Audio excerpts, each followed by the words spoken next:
I'm taking advantage of the winter sunshine to get a job done, but it's a bit of a tease because this project will not be finished for this week's video.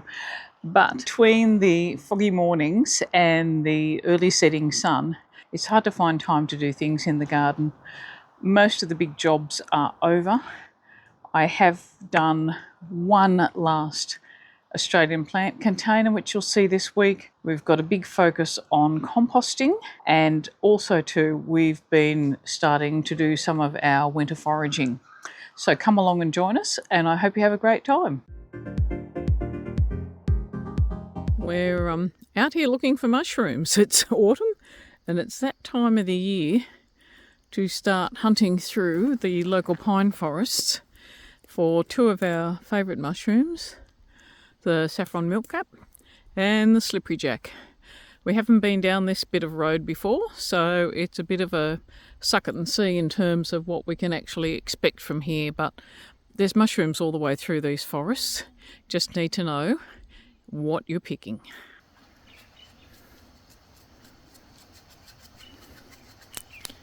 Saffron milkcaps love to hide underneath pine needles, hence the brush. It's a nice slippery jack. These will be good for drying.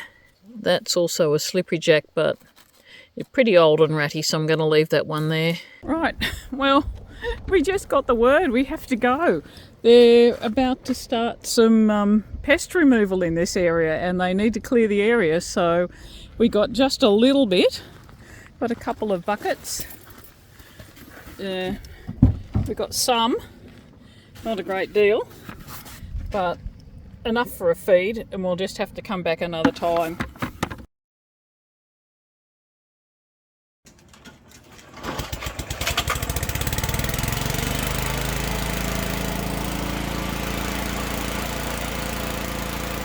A great piece of advice we got when we were first starting to garden was to use our mower to cut up our compost. And that works really well for leaves like these, and thanks to our neighbours for sacrificing all of their leaves. They seemed quite happy to get rid of them, really. The important thing is that at this time of the year we're building our really big compost heap, and we need a lot of material. You'll have seen previously that we collected a whole lot of leaves from the park. We're also mowing the plants we've pulled out of the garden, and these are going to go into our really big compost heap. And whilst we're going to be the beneficiaries in the long term, in the short term, we're actually building it for our spotted pardalotes. I went back to our blog and checked, and the earliest records we have of the pardalotes nesting in our garden is 2010, and they turn up every year, just checking to see whether the big compost heap is ready for them yet. And believe you me, these guys are so cute, you do not want to disappoint them. So the big compost heap is underway now. It will be piled up, and hopefully it'll be ready for when the pardalotes turn up in spring.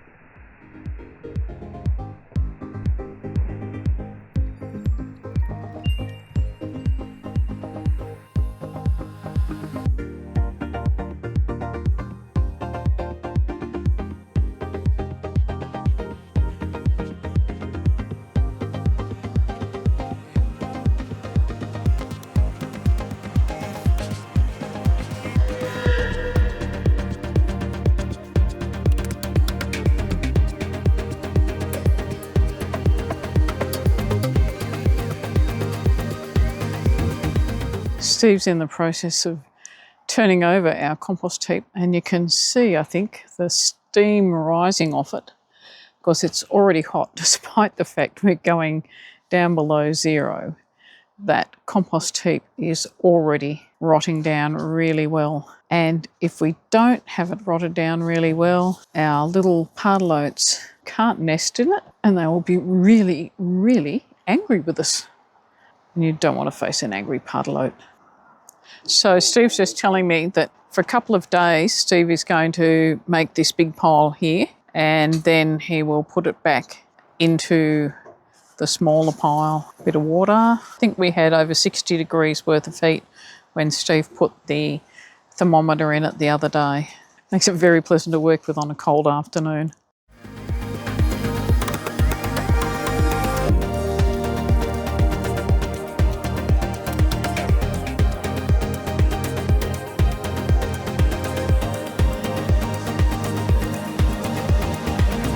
I've got all the bits and pieces here for my next container garden, and I'm going to do a crevice garden, which if you watch Gardening Australia, you may well have seen Millie Ross doing one of these a couple of weeks ago.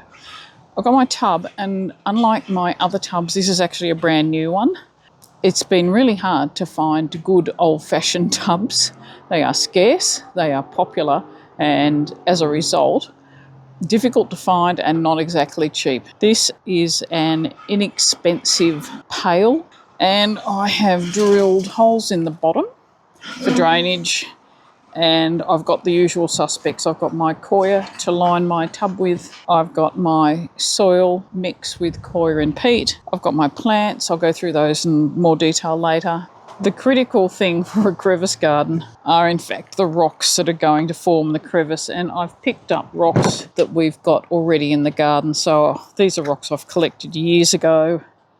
These are some of the stones left over from our paving project, and I'll put the link down below to that. And these are going to be sitting in the soil, and they're going to provide the spaces which I'm going to plant between. Let's get this planted out. Firstly, I am lining this pot just to make sure that those roots don't get cooked in summer. I've got some bits left over from my previous pot, and they fit just perfectly. Right, time for some soil. I do have more native plant mix than that, but I wanted to start mixing in some of this coir and peat. And the idea is to get a good combination of fertility and drainage. Most Australian plants do not like to be sitting in overly wet soil, and particularly I think for containers, we just don't want to overwhelm the plants. Now,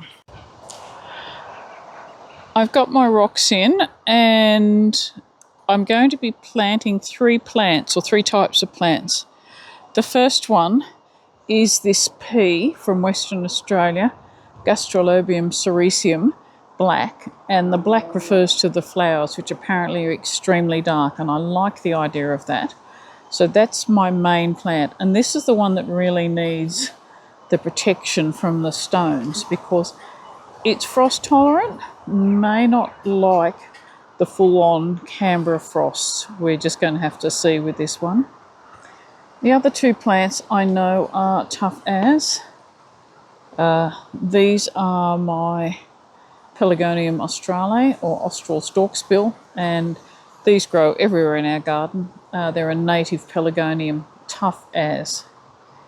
And the final thing I'm putting in, it's a bit unusual, these are our Greenhood orchids, blunt greenhoods, Pterostyliscurta, and they are going to be like a ground cover, and at the right time of the year they will flower and they will be really stunning. The rest of the time they're actually going to be pretty invisible, but I just thought it was too good a chance to not put these in.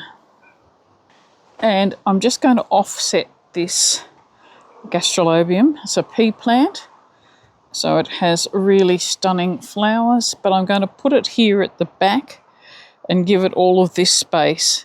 The pelargoniums are going to go in here, and I might put some on the edge, I'm not sure. I also want to keep some of this space for the orchids.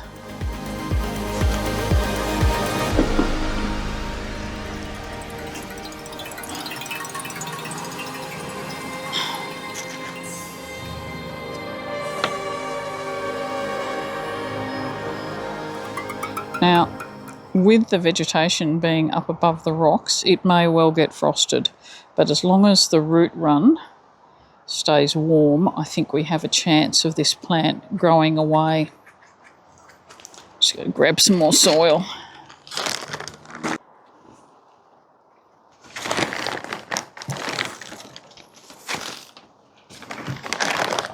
I might also just back this in with another rock up in behind it, just to provide some additional shelter.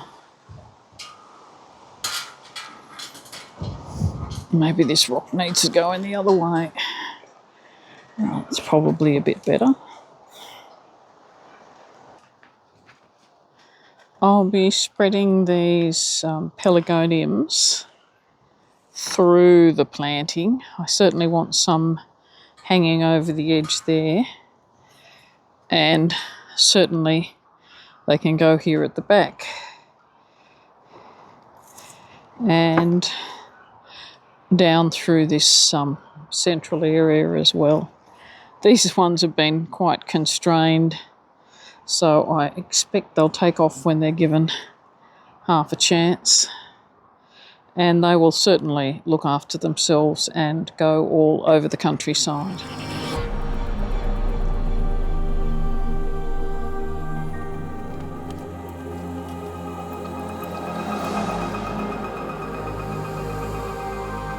Now, the thing I have for these two ends are those orchids. I'm not quite sure. They're little bulbs, so I'm not clear just how many there are. I'm going to pretty much try and put them in without doing quite a few in this pot. And if I can get them in, there's even a chance that we might get some bulbs this year. Try and get the weeds out while I'm here. So we're not going to stress this pot unnecessarily just to prove a point about frost hardiness. This will now go back in under cover, or at least under the cover of our trees, which is where we normally like to put our plants over winter. And it's also where the orchids have come from, so that will be good for them. They won't be so stressed. They'll have very similar light conditions to what they've had already. So my latest native plant pot. I'll give it a few weeks and I'll come back and show you what's happening.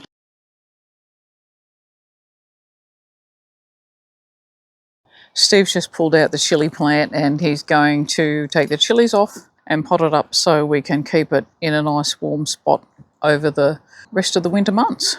Maybe. Yeah, at least there's something left. This one's going inside for recovery. Thanks for joining us. It's always good to have you stopping by the garden. And we'll see you again next time. Bye.